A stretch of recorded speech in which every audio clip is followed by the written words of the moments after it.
జై శ్రీరామ్. శ్రీమాత్రే నమః. శ్రీ గురుభ్యో నమః. 2024 జూన్ నెల 2వ తారీఖు నుంచి 2024 జూన్ 8వ తారీఖు వరకు ఈ వారంలో ఉన్న గోచర గ్రహస్థితులు ప్రసాదించే ఫలితాలు తదితర అంశాలన్నీ ఒకసారి మనం చూద్దాం. ముందుగా గోచర గ్రహస్థితులు.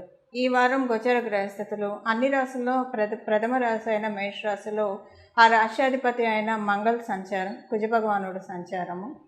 తదుపరి వృషభ రాశిలో గురు భగవానుడు, రవి, బుధ, గురు, శుక్ర 4 గ్రహ దేవతల సంచారం వృషభ రాశిలో చోటు చేసుకుంటూ ఉంది. కన్యా రాశిలో కేతుగ్రహ సంచారము, కుంభరాశిలో స్వస్థానగతుడైన శనీశ్వరుడు సంచారం, అలాగే మీనరాశిలో రాహుదేవుని సంచారం.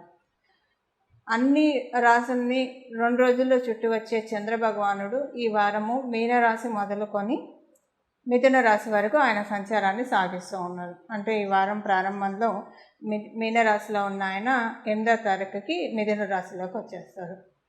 ఈ వారం ఉన్న ఈ గోచర గ్రహస్థితుల్లో ఒక ప్రత్యేక అంశం ఉంది. ఆ ప్రత్యేక అంశం ఏంటి, ఎలాంటి ఇంపాక్ట్ ఉంటుంది, ఇది చూసి అప్పుడు మనం రాశుల వారీగా ఏ రాశుల వారికి ఎలాంటి ఫలితాలు ఉంటాయి అన్న విషయాన్ని, మరియు దానికి తగ్గ పరిహారాలు ఏం చేసుకోవాలి, ఇవన్నీ మనం ఒకసారి చూద్దాం. వృషభ రాశిలో 4 గ్రహాల సంచారం. వృషభ రాశ్యాధిపతి అయిన శుక్రుడి సంచారము, గురుని సంచారము, బుధుని సంచారము, సూర్యనారాయణమూర్తి సంచారం. ఈ 4 గ్రహాల సంచారము, ఈ 4 గ్రహాలు ఏకకాలంలో కాలపురుషుడు కుండలిలో అష్టమ రాశి అయిన వృశ్చిక రాశి మీద దృష్టి పెట్టాయి. అంటే సప్తమ దృష్టితో వృశ్చిక రాశిని చూస్తుంది. మనం మేషరాశి నుంచి కాలపురుషుడు కుండలిలో నుంచి మనం చూసుకుంటే వృశ్చిక రాశి అష్టమ రాశి అవుతుంది.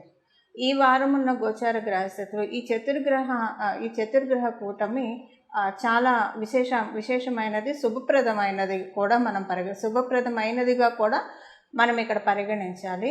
దానికి కారణం ఏంటంటే, శుభప్రదం అవడానికి కారణము దేవగురువు, రాక్షస గురువులు వీళ్ళిద్దరూ కలిసి ఒకే రాశిలో, శుక్రాచార్యుల వారి రాశిలో కలిసి ఉండడము ఒకటి. బుధుడు ఎప్పుడైనా శుభులతో కూడితే ఆయన బుధుడు కూడా శుభుడే అవుతాడు. అందువల్ల 3 శుభగ్రహాలు. సూర్యనారాయణమూర్తి తటస్థంగా వ్యవహరిస్తాడు ఈ రాశిలో. అయితే ఇక్కడ ఫైనాన్షియల్ ట్రాన్స్ఫర్మేషన్స్ కొన్ని విషయాల్లో చాలామందికి చోటు చేసుకోబోతుంది, ద్వాదశ రాశుల వారికి కూడా. అయితే ఎప్పుడైనా సరే ఇది మీ జన్మజాతకం కనుక బాగా సపోర్టింగ్గా ఉంటే మీరు ఈ ఫైనాన్షియల్, ఈ ఆర్థిక స్థితిగతుల్లో మార్పులు ఈ వారంలోనే చూడవచ్చు. ఒకవేళ మీ జన్మజాతకం కనుక సపోర్టింగ్గా లేకపోయినా సరే గోచారం ఫలాన్ని ప్రసాదిస్తూ ఉంది. కాబట్టి కమింగ్ 6 monthsలో ఎనీ టైం మీరు ఫైనాన్షియల్ ట్రాన్స్ఫర్మేషన్, ఆర్థికపరమైన మార్పులు చూస్తారు. ఇక్కడ మనం తెలుసుకోవాల్సిన విషయం ఒకటి, 12 రాశుల వారికి కూడా ఆర్థిక పరంగా ప్లస్సే జరుగుతుంది. ఎందుకంటే కాలపురుషుడు కుండలిలో ద్వితీయ రాశిలో వారి సంచారము వృశ్చిక రాశి మీద దృష్టి పెట్టడం వల్ల ఫైనాన్షియల్ ఆర్థిక స్థితిగతుల్లో మంచి మార్పులు ద్వాదశ రాశుల వారికి చోటు చేసుకుంటాయి. ఇందాక నేను చెప్పినట్టు, ఒకవేళ మీ జన్మకుండలి ఇప్పుడే బాగా సపోర్టింగ్గా ఉంటే అది ఈ నెలలో చూడొచ్చు, ఈ వారంలో చూడొచ్చు. సపోర్టింగ్గా లేకపోయినా గోచారం ప్రసాదిస్తుంది కాబట్టి 6 నెలల్లో ఈ ఫలితాలు మీరు అందుకోవడానికి చక్కని అవకాశం ఉంది. అలాగే ఇక్కడ ఇంకొక విషయం ఏంటంటే, సపోజ్ మీ జన్మకుండలి సహకారంగా లేకపోయినా కూడా 30% ఈ రిజల్ట్స్ మీకు అప్లికేబిలిటీ ఉంటుంది. అంటే ఒక 30% మీకు ఫైనాన్షియల్లో ట్రాన్స్ఫర్మేషన్ ఉంటుంది. మీ జన్మకుండలి బాగుంది, ఇప్పుడు గోచారంలో కూడా బాగుందంటే ఇది ఇంకా డబల్ బొనాంజా అవుతుంది. మీ జన్మ స్థితిగతుల్ని, మీ జన్మ జాతకంలో ఉన్న గ్రహాల స్థితిగతులను అనుసరించి ఈ విషయాలు ఆధారపడి ఉంటాయి. అయితే మేజర్ ఇంపాక్ట్ ఏ రాశుల వాళ్ళకి బెనిఫిట్స్ ఉంటాయి అంటే, 12 రాశుల వారికి ఇది బెనిఫిట్ అయినా సరే కొంచెం ఒక 10%, 30% బోనస్ బఫర్ కొన్ని రాశుల వాళ్ళకి డెఫినెట్గా ఉంటుంది. కాబట్టి ఆ రాశులు ఏంటో మనం చూద్దాం. మొదటగా ఈ సంచారం చోటు చేసుకోబోతోంది వృషభ రాశిలో. కాబట్టి వృషభ రాశి వాళ్ళకి డెఫినెట్గా ఇది ప్లస్ అవుతుంది. తులారాశి వాళ్ళకి ఈ సంచారం ప్లస్ అవుతుంది. వృశ్చిక రాశి వాళ్ళకి ఈ సంచారం చాలా ప్లస్ అవుతుంది. మకర కుంభరాశుల వాళ్ళకి ఇది చాలా ప్లస్ అవుతుంది.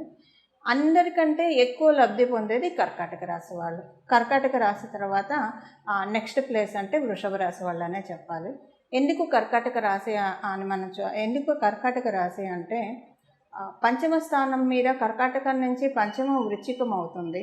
ఇక్కడ లాభంలో 4 గ్రహాల సంచారం, చాలా మంచి గుడ్ టైం కర్కాటక రాశి మరియు కర్కాటక లగ్నంలో పుట్టిన వాళ్ళకి కూడా, అంటే ఒకవేళ మీరు కర్కాటక లగ్నం కాకపోయినా కర్కాటక రాశి అయినా, కర్కాటక లగ్నంలో పుట్టి కర్కాటక రాశి కాకపోయినా ఈ ఫలితాలు మీకు వర్తిస్తాయి. ఇది చాలా మంచి ట్రాన్స్ఫర్మేషన్ ఫైనాన్షియల్గా. ఒకవేళ ఇప్పుడు నేను ఇందాక చెప్పినట్టు మీ జన్మ స్థితిగతులను అనుసరించి బాగా ఉంటే వెంటనే మీకు చూస్తారు, లేకపోయినా కమింగ్ 6 monthsలో డెఫినెట్గా మంచి ఫైనాన్షియల్ ట్రాన్స్ఫర్మేషన్స్ చూస్తారు. ఇక్కడ ఒక చిన్న ఇదేంటంటే గమనించాల్సిన అంశం ఏంటంటే, మీ జన్మజాతకం అసలు ఇప్పుడు బాగోనే లేదనుకోండి, అప్పుడు ఇది మీకు ఒక 40% అయితే అప్లికేబిలిటీ ఉంటుంది, 100% అయితే. ఎందుకంటే అక్కడ మీ జన్మజాతకం బాగోలేదు అన్నదాన్ని బాగుపరిచే విధంగా మీకు ఈ యోగం ఉపయోగపడుతుంది. అక్కడ బాగుపరచడానికి ఎనర్జీస్ వెళ్తున్నాయి కాబట్టి కొంత ఒక 40% మీరు తీసుకోగలుగుతారు. ఇప్పుడు మనం తెలుసుకునే కర్కాటక రాశి వాళ్ళు కావచ్చు, వృషభ, కర్కాటక, తుల, మకర, కుంభ ఈ రాశుల వాళ్ళు కావచ్చు, ఈ లగ్నాల వాళ్ళు కావచ్చు, వీళ్ళందరికీ కూడా మీ జన్మజాతకం సహకరిస్తే చాలా మంచి ట్రాన్సిట్. ఒకవేళ సహకరించకపోయినా బాగోలేదు అన్నదాన్ని రిపేర్ చేస్తుంది. రిపేర్ చేసి కొంత మీకు యోగాన్ని ఇస్తుంది. ఫైనాన్షియల్గా 30% 40% యోగాన్ని ఇస్తుంది. ఇదే పాయింట్ మిగతా రాశుల వాళ్ళకు కూడా అప్లికేబిలిటీ ఉంటుంది. అయితే మరి మిగతా రాశుల వాళ్ళ మాట ఏంటి?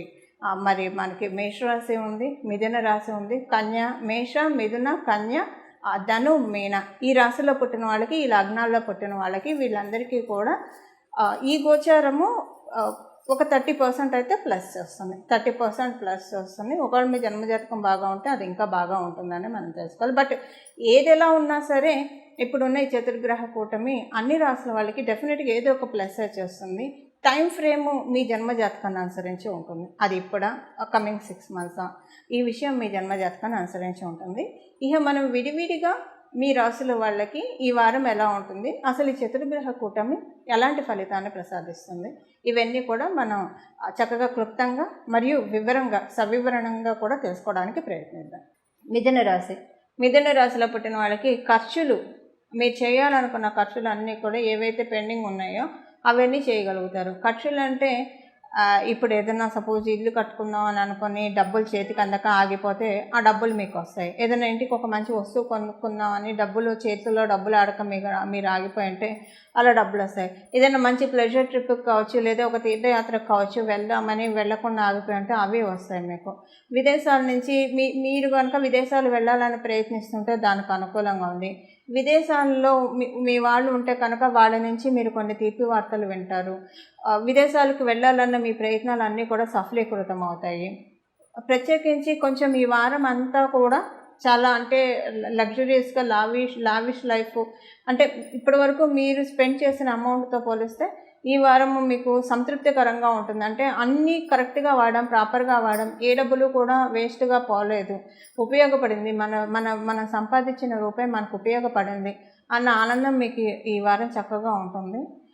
అలాగే ఈ వారము ఇంకొక విషయం ఏంటంటే, మీ తల్లిగారు అంటే మీ తల్లిగారు కావచ్చు, లేదా తల్లి సమానంగా మీరు ఎవరినైతే భావిస్తున్నారో వాళ్ళకి ఒక మంచి విషయం వాళ్ళకి ఒక మంచి చోటు చేసుకోబోతోంది. ఈ మంచి ఏంటి అనేది వాళ్ళ జన్మజాతకాన్ని బట్టి ఆధారపడి ఉంటుంది. బట్ మీ గోచర గ్రహస్థితుల రీత్యా మీ తల్లిగారికి కావచ్చు, తల్లి సమానమైన వారికి కావచ్చు, ఏదో ఒక శుభవార్త లేదా వాళ్ళ మనసుకి హాయిని అనిపించే, తృప్తిని అనిపించే సంఘటన ఏదైనా జరగవచ్చు. ఉదాహరణకి ఒకవేళ మీకు కెరియర్లో బాగా కలిసి వచ్చింది అనుకోండి, అది మీ అమ్మగారు ఉంటే మీ అమ్మగారికి అది ఆనందమే కదా, అలా కూడా మనం ఇక్కడ కౌంట్ చేయొచ్చు, అలా కూడా ఇది కౌంట్ అవుతుంది. అలాగే మీ తండ్రి గారి నుంచి మీకు ఏమన్నా ఆస్తులు రావాల్సి ఉన్నా, లేదా మీ తండ్రి గారు ఇల్లు ప్రాపర్టీ ఏదైనా కొనాలనుకుంటున్నా, అమ్మాలనుకుంటున్నా, ఈ వారం నుంచి ఆ పనులన్నీ కూడా వేగవంతం అయ్యే విధంగా గోచర గ్రహస్థితులు చాలా చక్కగా సపోర్ట్ చేస్తూ ఉన్నాయి. ఉద్యోగస్తులందరికీ బాగుంది. ఉద్యోగస్తులకి ప్రత్యేకించి ఉద్యోగస్తులు ఇందాక మనం తెలుసుకున్నట్టు విదేశాలు వెళ్ళాలని ఎవరైనా ప్రయత్నిస్తూ ఉంటే కనుక మీ ప్రయత్నాలన్నీ కూడా చాలా చక్కగా సఫలీకృతం అవుతాయి. కంటి నిండా నిద్ర, కడుపు నిండా తిండి ఈ వారం నుంచి మీకు చక్కగా సమకూరుతాయనే చెప్పాలి. ఎందుకంటే దేనికి ఈ 2 ఫ్యాక్టర్స్లో ఏది డిస్టర్బ్ అయినా కూడా ఆ డే అంతా మనకి ఇబ్బందికరంగా ఉంటుంది. కాబట్టి ఈ 2 ఫ్యాక్టర్స్ కూడా చాలా చక్కగా వెళ్తాయి ఈ వారం నుంచి మీకు. దానికి మీకు 12th హౌస్ బాగా యాక్టివ్లో ఉండడం వల్ల ఒక రకంగా చూస్తే మనకి ఇక్కడ శుక్రుడు 12th లార్డ్ అవుతూ 12th హౌస్లో ఉంటూ విపరీత రాజయోగాన్ని కూడా కలిగిస్తూ ఉన్నాడు. ఈ విపరీత రాజయోగం ఏంటంటే మీ జీవితంలో ఉన్న స్ట్రెస్ నుంచి మిమ్మల్ని దూరం చేస్తుంది. ఫస్ట్ మీకున్న స్ట్రెస్ నుంచి మిమ్మల్ని రిలీవ్ చేస్తుంది. అంటే ఆ స్ట్రెస్ని ఎలా ఓవర్కమ్ అవ్వాలి, లేదా మీకు స్ట్రెస్ దేనివల్ల వస్తుందో దానికి రూట్ కాజ్ తెలుసుకొని దాన్ని మొత్తానికి రిమూవ్ చేసే విధంగా స్టెప్స్ తీసుకుంటారు. ఆ విధంగా మీకున్న ఈ విపరీత రాజయోగం ఈ వారం మీకు అనుకూలతను ప్రసాదిస్తూ ఉంది. ఇవి ఈ వారం యొక్క గోచర గ్రహస్థితుల ఫలితాలు మిథున రాశిలో పుట్టిన వాళ్ళకి. ఈ వారం చేసుకోవాల్సిన పరిహారం, మొదట మనం మాట్లాడుకున్నట్టు 4 గ్రహాలు వృషభ రాశిలో కాలపురుషుడి కుండలిలో ద్వితీయ రాశి అయిన వృషభ రాశిలో సంచారం జరుగుతున్నందున మీ జన్మజాతకం ఒకవేళ సపోర్టింగ్గా లేకపోయినా ఈ రెమెడీ చేసుకుంటే ఇంకా కొంత ప్లస్ అవుతుంది. బాగుంటే ఇంకా ప్లస్ అవుతుంది.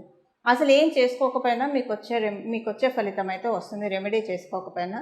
కాకపోతే ఎందుకు చేసుకోవాలి? మనం ఆరోగ్యంగా ఉన్నా కూడా ఆరోగ్యకరమైన ఆరోగ్యాన్ని ఇచ్చే ఆహారాన్ని తీసుకుంటే మనకున్న ఆరోగ్యం ఇంకా పెరుగుతుంది, నిలబడుతుంది. ఆరోగ్యం బాగుంది కదా అని చెడువు బొడువు తినేస్తే కొన్నాళ్ళకి మన ఆరోగ్యం పాడైపోతుంది. ఇక్కడ కూడా ఇప్పుడు ఈ విషయం ఎందుకు చెప్తున్నానంటే ఇక్కడ కూడా ఇదే అప్లికేబిలిటీ. మీ జన్మజాతకం బాగున్నా లేకపోయినా అసలంటూ ఫలితాలు వస్తాయి. కానీ దీన్ని బలపరుచుకోవాలి కదా. మనం దేన్నైనా యోగాన్నైనా బలపరుచుకోవాలి. మీ జన్మజాతకంలో అసలు మీకు ఏ యోగాలు ఉన్నాయి తెలియని వాళ్ళు కూడా గోచారాన్ని పట్టుకొని గోచారంలో సూచించిన గ్రహస్థితులు సూచించిన పరిహారాలు చేసుకోవడం వల్ల కూడా మీ జన్మజాతకంలో బాగోలేదు అన్న అంశము డెఫినెట్గా కట్ అయిపోతుంది. ఇప్పుడు మనం పరిహారం చూద్దాం. ఈ పరిహారం వచ్చేసేసి 12 రాశుల వాళ్ళకి కూడా ఈ పరిహారం వర్తిస్తుంది. ఈ పరిహారం వచ్చేసేసి శ్రీలక్ష్మి అమ్మవారి ఆరాధన ఈ వారం ఎంత విశేషంగా చేస్తే అంత మంచిది. లక్ష్మీ అమ్మవారికి సంబంధించిన స్తోత్రాలు చదవడం కానివ్వండి, లేదా లక్ష్మీ అమ్మవారికి సంబంధించిన స్తుతులు చేయడము, శ్రీ సూక్తం వినడము, మగవాళ్ళైతే శ్రీ సూక్తం చదవడము, ఆడవాళ్ళైతే శ్రీ సూక్తం వినడము, అలాగే లక్ష్మీ అమ్మవారికి సంబంధించిన గానాన్ని వినడం కానీ లేదా గానాన్ని పాడడం, ఇలాంటివన్నీ కూడా చేస్తే చాలా చక్కటి శుభ ఫలితాలు వస్తాయి. లక్ష్మీ అమ్మవారు ప్రాక్టికల్గా కూడా కొన్ని విషయాలు మనల్ని సూచిస్తాయి. ఇంట్లో ముందు ప్రశాంతమైన వాతావరణం ఉండేట్లు చూసుకోండి. ఎందుకంటే ఇంట్లో మామూలుగా కొంచెం చిన్న డిస్ప్యూట్స్ ఉన్నా, కలహాలున్నా, గొడవలున్నా, కీచులాడుకుంటున్నా అలాంటి ఇంట్లోకి లక్ష్మీ అమ్మవారు వెళ్ళడానికి ఇష్టపడదు. మరియు ప్రత్యేకించి ఇంట్లో ఉన్న ఆడవాళ్ళు విచారంగా ఉండడం, దుఃఖంగా ఉండడం, కన్నీళ్ళు పెట్టుకోవడం, ఇలాంటివి కూడా అమ్మవారికి అప్రియమైన పనులు. అమ్మవారు అలాంటి వాళ్ళ ఇళ్ళకి వెళ్ళడానికి ఇష్టపడదు. మనకుండే కష్టాలు ఎప్పుడూ ఉంటూనే ఉంటాయి, కష్టాలు వస్తూ ఉంటాయి, పోతూ ఉంటాయి. ఇదొక్క విషయాన్ని మనం దృష్టిలో పెట్టుకొని కనీసం ఈ వారం అమ్మవారి పూజ చేస్తూ వీలైనంత వరకు ప్లెజెంట్గా, వీలైనంత వరకు ప్రశాంతంగా, చక్కగా నవ్వుతూ ఉంటే కనుక లక్ష్మీ అమ్మవారి ఆశీస్సులు ఇంకా బాగా వస్తాయి. ఎందుకంటే నేచరు ఇప్పుడు మనకి వృషభ రాశి చాలా స్ట్రాంగ్గా ఉంది. లక్ష్మీ అమ్మవారు ప్రతి ఇంటికి వచ్చి తరచి చూసే సమయం, శుభ సమయం ఇది. అమృతకాలం అని కూడా చెప్పచ్చు మనం.